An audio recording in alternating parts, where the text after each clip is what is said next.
Chapter 7. The Sorting Hat. The door swung open at once. A tall, black haired witch in emerald green robes stood there. She had a very stern face, and Harry's first thought was that this was not someone to cross. The first year's Professor McGonagall, said Hagrid. Thank you, Hagrid. I will take them from here. She pulled the door wide. The entrance hall was so big you could have fit the whole of Dursley's house in it. The stone walls were lit with flaming torches like the ones at Gringotts. The ceiling was too high to make out, and a magnificent marble staircase facing them led to the upper floors. They followed Professor McGonagall across the flagged stone floor. Harry could hear the drone of hundreds of voices from a doorway to the right. The rest of the school must already be there. But Professor McGonagall showed the first years into a small, empty chamber of the hall. They crowded in, standing rather closer together than they would usually have done, peering about nervously. Welcome to Hogwarts, said Professor McGonagall. The start of term banquet will begin shortly, but before you take your seats in the Great Hall, you will be sorted into your houses. The sorting is a very important ceremony because while you are here, your house will be the something like your family within Hogwarts. You will have classes with the rest of your house, sleep in your house dormitory, and spend free time in your house common room. The four of houses are called Gryffindor, Hufflepuff, Ravenclaw, and Slytherin. Each house has its own noble history, and each has produced outstanding witches and wizards. While you are at Hogwarts, your triumphs will earn your house points, while any rule breaking will lose house points. At the end of the year, the house with the most points is awarded the House Cup, a great honor. I hope each of you will be a credit to whichever house becomes yours. The sorting ceremony will take place in a few minutes in front of the rest of the school. I suggest you all smarten yourself up as much as you can while you are waiting. Our eyes lingered for a moment on Neville's cloak, which was fastened under his left ear, and on Ron's smudged nose. Harry nervously tried to flatten his hair. I shall return when we are ready for you, said Professor McGonagall. Please wait quietly. She left the chamber. Harry swallowed. How exactly do they sort us into houses? He asked Ron. Some sort of test, I think. Fred said it hurts a lot. But I think he was joking. Harry's heart gave a horrible jolt. A test in front of the whole school. But he didn't know any magic yet. What on earth would we have to do? He hadn't expected something like this the moment they arrived. He looked around anxiously and saw that everyone else looked terrified too. No one was talking much except Hermione Granger, who was whispering very fast about all the spells she had learned and wondering which one she would need. Harry tried hard not to listen to her. He would never been more nervous, never, not even when he would had to take a school report home to the Dursleys, saying that he would somehow turn his teacher's wig blue. He kept his eyes fixed on the door. Any second now, Professor McGonagall would come back and lead him to this doom. Then something happened that made him jump about a foot in the air. Several people behind him screamed. What the? He gasped. So did the people around him. About 20 ghosts had just streamed through the back wall, purely white and slightly transparent. They glided across the room, talking to one another and hardly glancing at the first years. They seemed to be arguing. What looked like a fat little monk was saying, "Forgive and forget."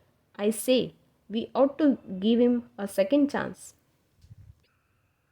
My dear Friar, haven't we given Peeves all the chances he deserves? He gives us all a bad name, and is not really even a ghost. I say, what are you all doing here? A ghost wearing a ruff and tights had suddenly noticed the first years. Nobody answered. "New students," said the fat friar, smiling around at them. "About to be sorted, I suppose." A few people nodded mutely. "Hope to see you in Hufflepuff," said the friar. "My old house, you know."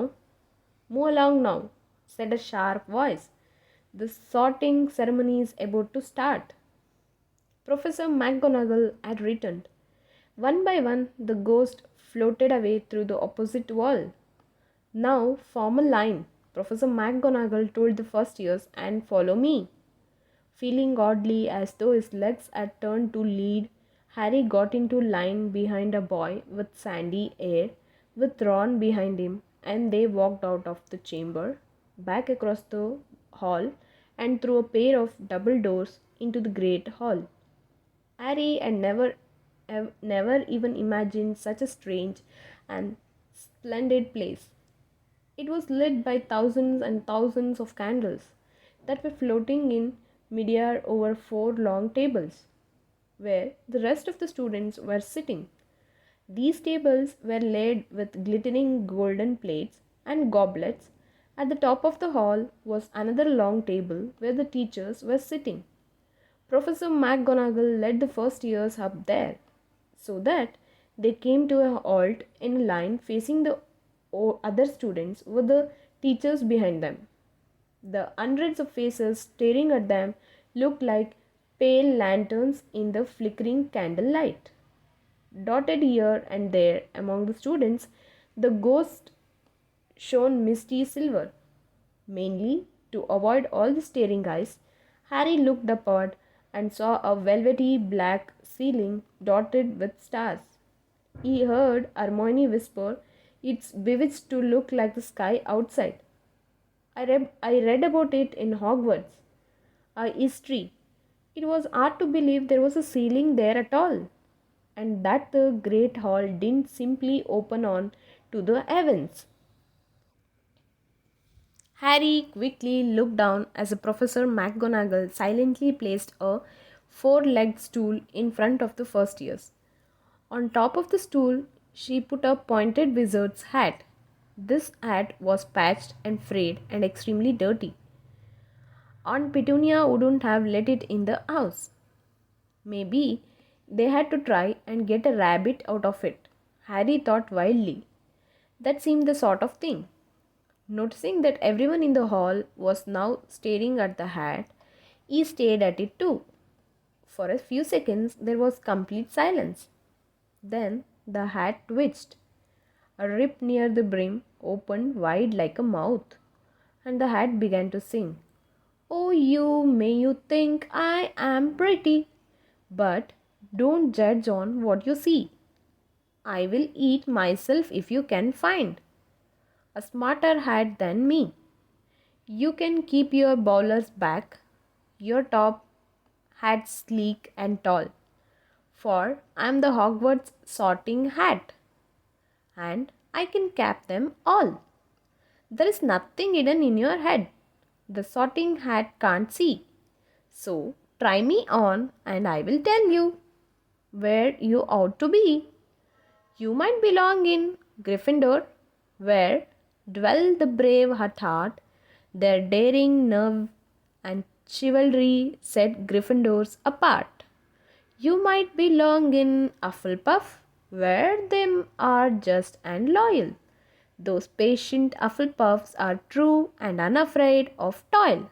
Or yet in wise old Ravenclaw, if you have a ready mind, where those of wit and learning will always find their kind. Or perhaps in Slytherin, you will make your real friends. Those cunning folk use any means to achieve their ends. So, Put me on, don't be afraid, and don't get in a flap. You are in safe hands, for I'm a thinking cap.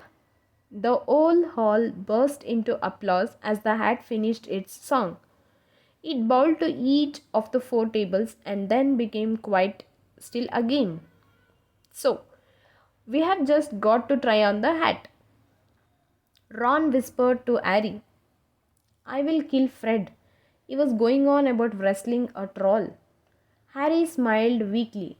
Yes, trying on the hat was a lot better than having to do a spell, but he did wish they could have tried it on without everyone watching.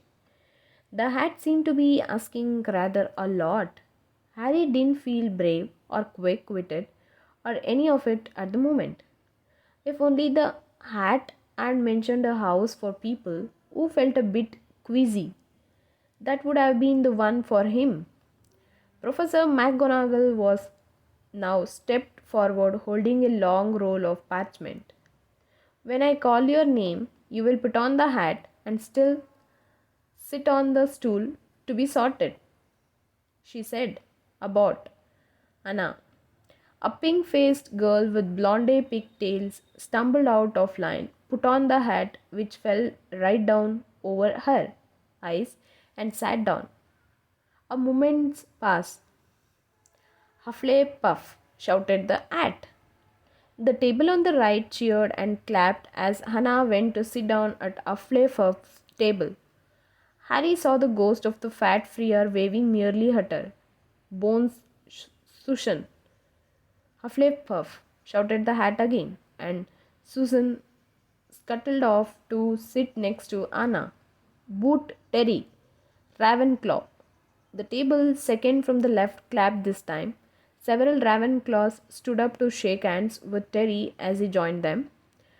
Brocklehurst Mandy went to Ravenclaw too, but Brown Lavender became the first new Gryffindor, and the table on the far left exploded with cheers. Harry could see Ron's twin brothers catcalling. Bulstrode Millicent then became a Slytherin. Perhaps it was Harry's imagination. After all, he would heard about Slytherin, but he thought they looked like an unpleasant lot.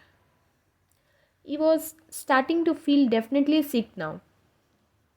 He remembered being picked for teams during gym at his old school. He had always been last to be chosen, not because he was no good, but because no one wanted Dudley to think they liked him. Finch Fletchy, Justin, Hufflepuff. Sometimes Harry noticed the hat shouted out the house at once, but at others it took a little while to decide. Finnegan Seamus, the sandy-eyed boy next to Harry in the line, sat on the stool for almost a whole minute before the hat declared him a Gryffindor. Hermione Granger.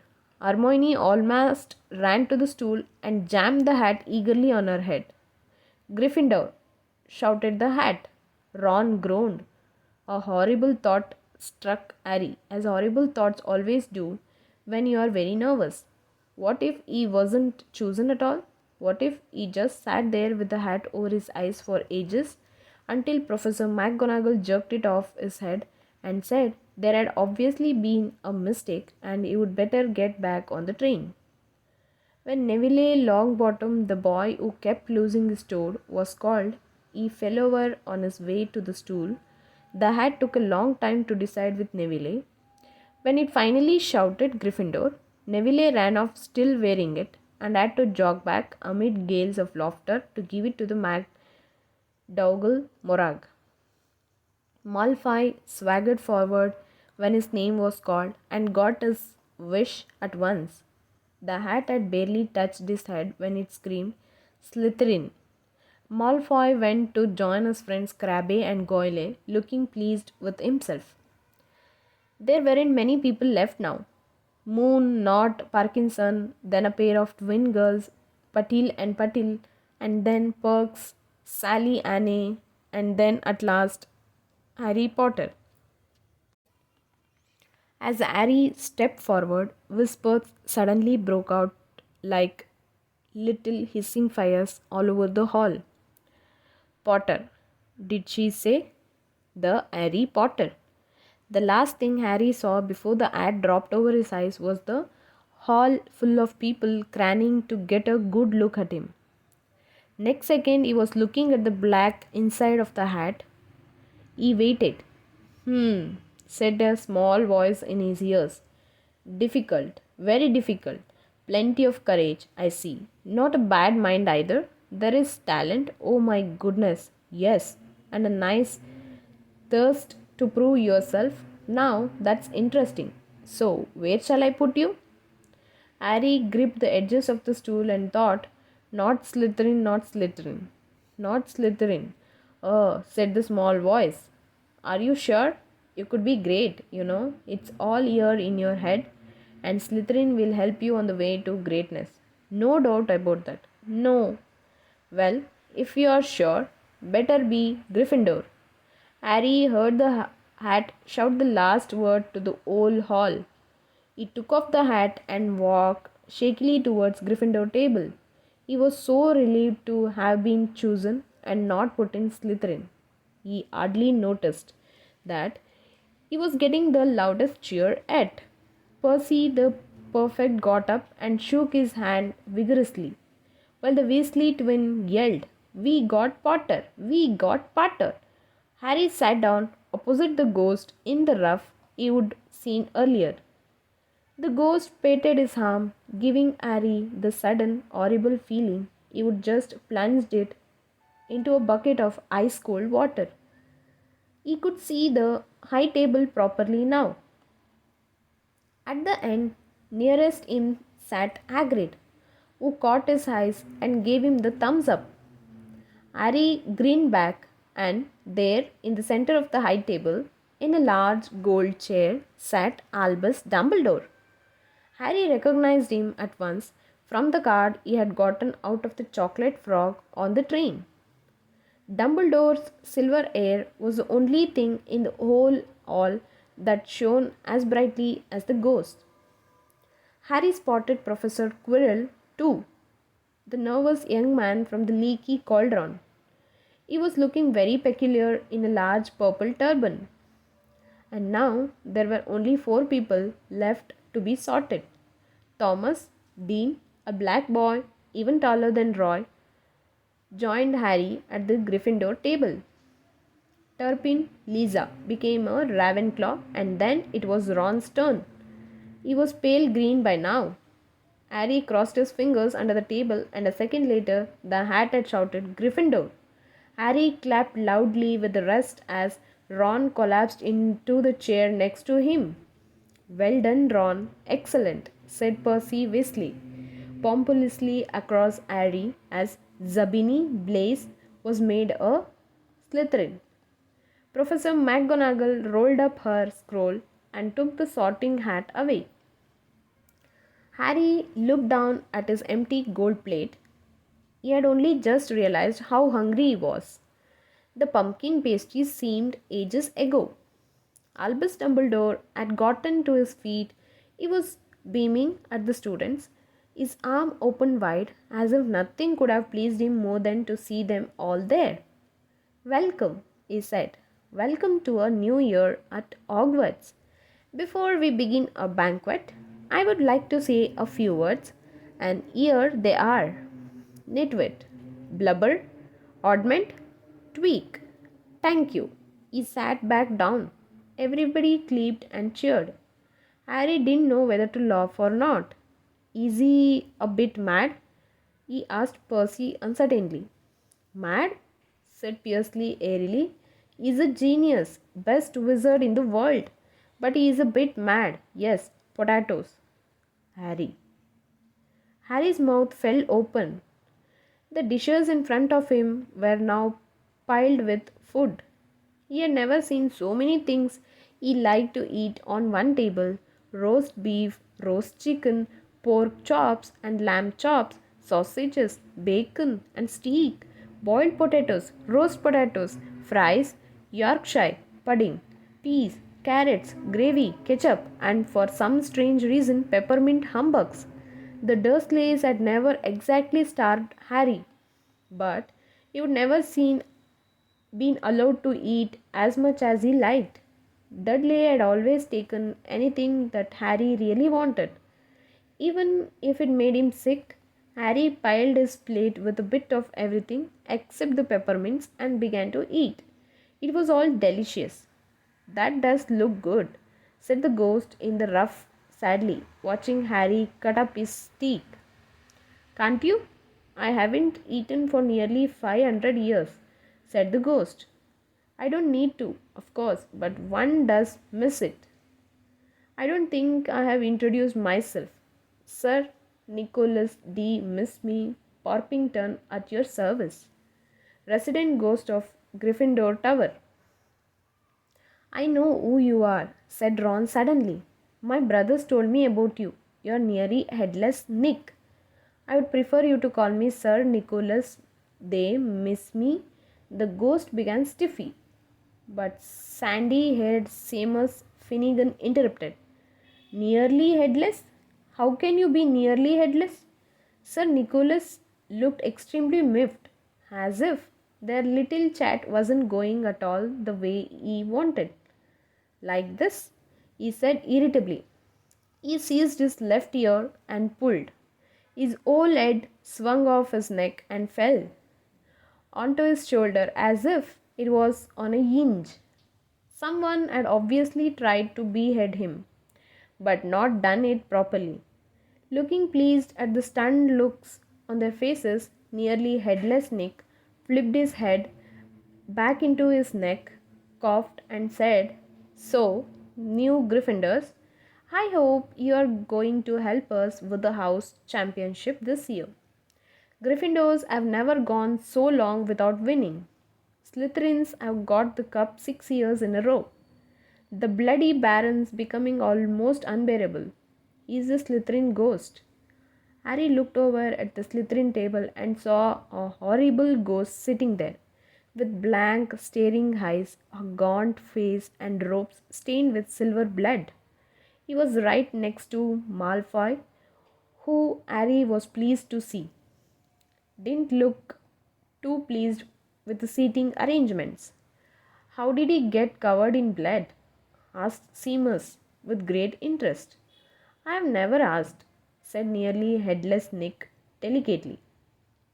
When everyone had eaten as much as they could, the remains of the food faded from the plates, leaving them sparkling clean as before.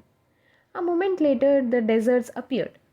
Blocks of ice cream in every flavor you could think of: apple pies, treacle tarts, chocolate eclairs, and jam donuts, trifle, strawberries, jelly, oh, rice pudding. As Harry helped himself to a treacle tart, the talk turned to their families. I am half and half, said Seamus.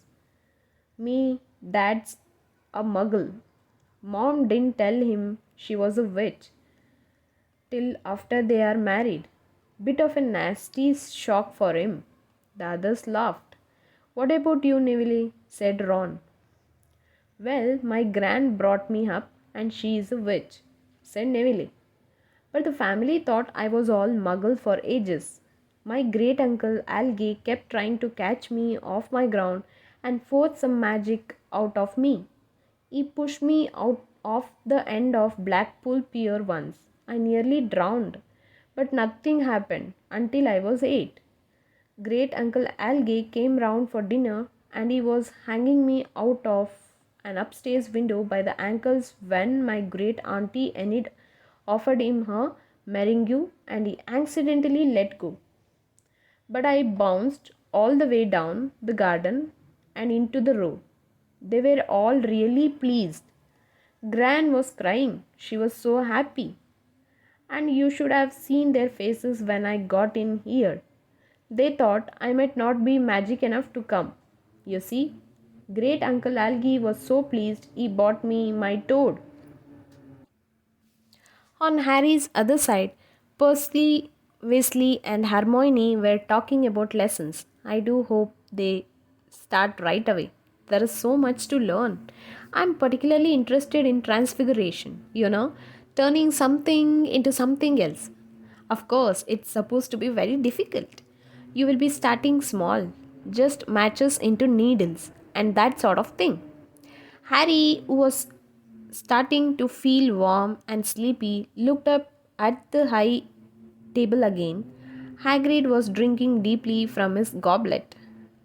Professor McGonagall was talking to Professor Dumbledore. Professor Quirrell, in his absurd turban, was talking to a teacher with greasy black hair, a hooked nose, and a swallow skin. It happened very suddenly. The hook-nosed teacher looked past Quirrell's turban straight into Harry's eyes, and a sharp, hot pain shot across the scar on Harry's forehead. Ouch! Harry clapped a hand to his head. What is it? Asked Percy. Nothing. The pain had gone as quickly as it had come. Harder to shake off was a feeling Harry had gotten from the teacher's look. A feeling that he didn't like Harry at all. Who's the teacher talking to Professor Quirrell? He asked Percy. Oh, you know Quirrell already? Do you? No wonder he's looking so nervous. That's Professor Snape. He teaches potions, but he doesn't want to. Everyone knows he's after Quirrell's job. Knows an awful lot about the dark arts. Snape. Harry watched Snape for a while, but Snape didn't look at him again. At last, the deserts too disappeared, and Professor Dumbledore got to his feet again. They all fell silent. Ahem, just a few more words now. That we are all fed and watered. I have a few start of term notices to give you.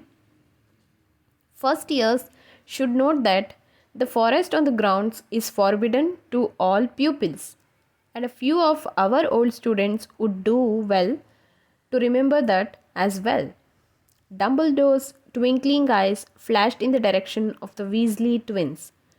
I have also been asked by Mr. Filch, the caretaker, to remind you all that no magic should be used between classes in the corridors. Quidditch trials will be held in the second week of the term. Anyone interested in playing for their house teams should contact Madam Ooch.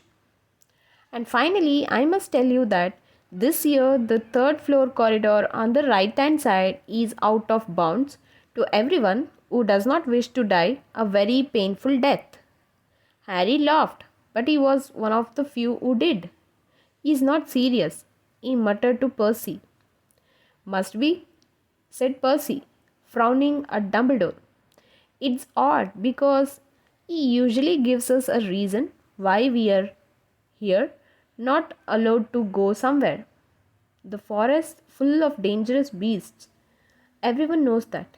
I do think he might have told us perfects at least. And now, before we go to bed, let us sing the school song, cried Dumbledore. Harry noticed that the other teachers' smiles had become rather fixed.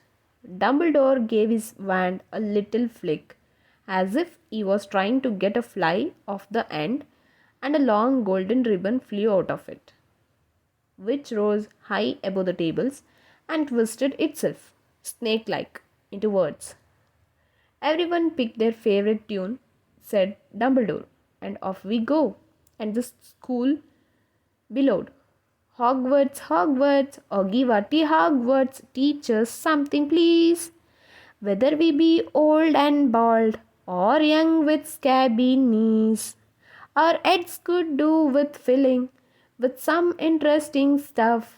For now they are bare and full of air, dead flies and bits of fluff.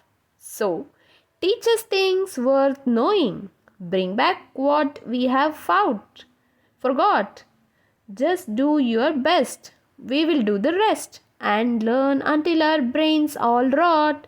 Everyone finished the song at different times. At last, only the Weasley twins were left singing along to a very slow funeral march. Dumbledore conducted their last few lines with his wand, and when they had finished, he was one of those who clapped loudest. Ah, music, he said, wiping his eyes. A magic beyond all we do here, and now bedtime. Off you trot. The Gryffindor's first years followed Percy through the chattering crowds, out of the great hall, and up the marble staircase. Harry's legs were like dead again, but only because he was so tired and full of food. He was too sleepy even to be surprised that people in the portraits along the corridors whispered and pointed as they passed, or that twice Percy led them through doorways hidden behind sliding panels and hanging tapestries. They climbed more staircases, yawning and dragging their feet, and Harry was just wondering how much farther they had to go when they came to a sudden halt.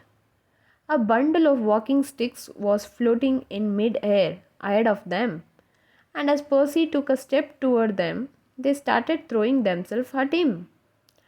Peeves, Percy whispered to the first years. A poltergeist. He raised his voice. Peeves, show yourself.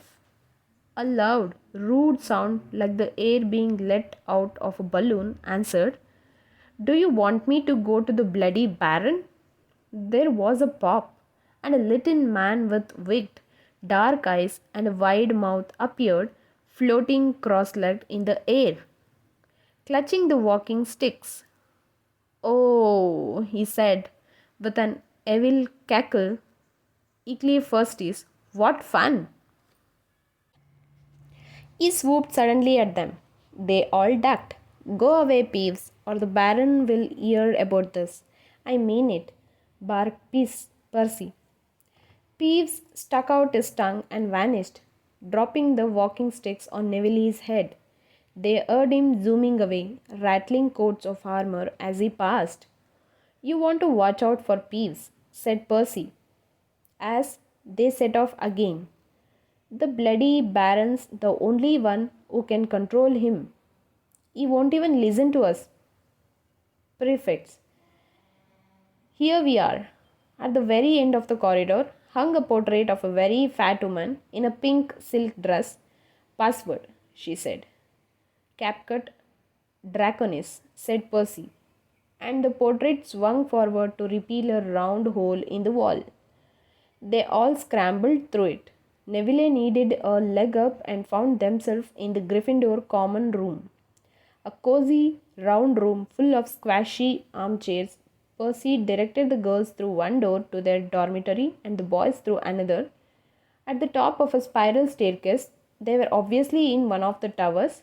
They found their beds at last. 5 4-posters hung with deep red velvet curtains. Their trunks had already been bought up. Too tired to talk much, they pulled on their pajamas and fell into bed. Great food, isn't it? Ron muttered to Harry through the hangings. Get off, Scabbers, he's chewing my sheets. Harry was going to ask Ron if he would add any of the treacle tart, but he fell asleep almost at once. Perhaps Harry had eaten a bit too much, because he had a very strange dream. He was wearing Professor Quirrell's turban, which kept talking to him, telling him he must transfer to Slytherin at once, because it was his destiny. Harry told the turban he didn't want to be in Slytherin. It got heavier and heavier. He tried to pull it off, but it tightened painfully, and there was Malfoy, laughing at him as he struggled with it. Then Malfoy turned into the hook-nosed teacher, Snape, whose laugh became high and cold. There was a burst of green light, and Harry woke, sweating and shaking. He rolled over and fell asleep again. And when he woke next day, he didn't remember the dream at all.